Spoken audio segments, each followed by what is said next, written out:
You were born in the decade of snakes and ladders, when rock and roll music filled bars and clubs across cities everywhere. It was a decade in which Disney opened the gates to its theme parks to children everywhere. The same time, in fact, that FCC opened the gates to the public parks and the municipal gardens of Valencia, tasked with their care and maintenance. Fact is, FCC has been a part of us for some time now. It all started in the year 1900, a year in which the people of Spain wanted to start the new century with their best foot forward. And we contributed with our own tiny grain of sand, or stone as it turned out, helping to pave the streets of major cities across the country. It was an era of progress and industrialization, with workers flooding into the cities from the countryside. As a result, metropolises grew very quickly, leading to the need to manage the resulting waste products through adequate sanitation systems. That's where FCC came in. In 1911, it started to forge a name for itself as a municipal services provider of repute, which with time extended into other services that were provided to an increasing number of cities, both nationally and abroad. The entire world was advancing in giant leaps and bounds, and proof of this could be found in the world's fairs that were held, such as the 1929 Universal Exhibition in Barcelona that FCC helped to build. Constructing the hotels and accommodation to create the Metropolitan District, which is now Barcelona's Las Ramblas quarter. After wartime, we set back to work, rebuilding and creating new factories that would help to lift the country out of post-war depression. And as the world advanced, we continued to work hard to stay ahead of the game.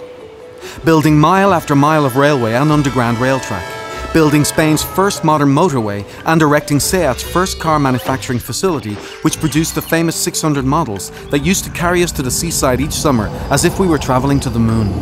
And just when we thought we couldn't reach any higher, Neil Armstrong came along and opened our eyes to just how far away we were from the pinnacle of achievement. So we kept on working just as hard.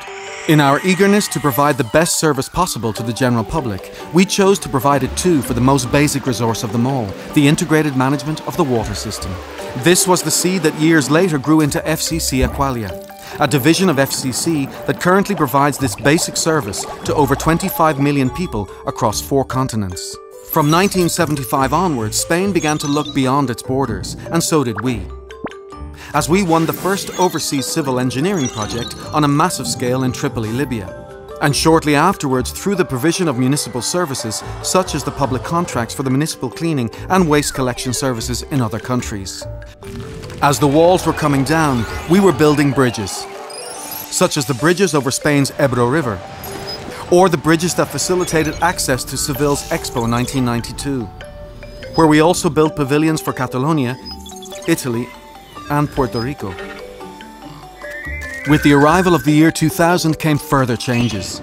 There was a change of millennium, a change of currency, and a change of mindset among people in general. Along came a new and heightened awareness of the importance of collaboration and cooperation, helping people to conduct themselves responsibly when it came to recycling, and collaborating with us in the maintenance of green zones in over 50 cities to ensure that every day the world could become a better place than when we found it. All of this effort was duly rewarded when FCC Aqualia was selected as the best water management company in the world, which in turn opened many doors to new international projects, such as the construction and management of a water treatment system in Cairo, or the water supply system in Mexico. In recent years, we have been actively involved in environmentally sensitive schemes in countries such as Romania and Bulgaria, as well as taking part in the construction of the 2012 Eurovision Palace and the communication headquarters of the London 2012 Olympics, showcasing our dedication as an example of how to contribute to the people's spirit. We did all of this while still continuing to work on projects designed to promote city advancement, such as the new underground metro railway lines that we are going to build in Riyadh, one of Spain's biggest overseas civil engineering projects to date. And yet today we continue to strive to make everyone's lives easier by evolving towards smarter cities that will allow us to automatically control city lighting, optimize traffic lights, even generate plant seeds that need less water to grow. This video began by talking about you and about the first decade of your life. It ends with the focus on you once again, since the future that awaits you, your future, is inextricably tied to ours, because today, more than ever, we are in this together. FCC. We're in it together.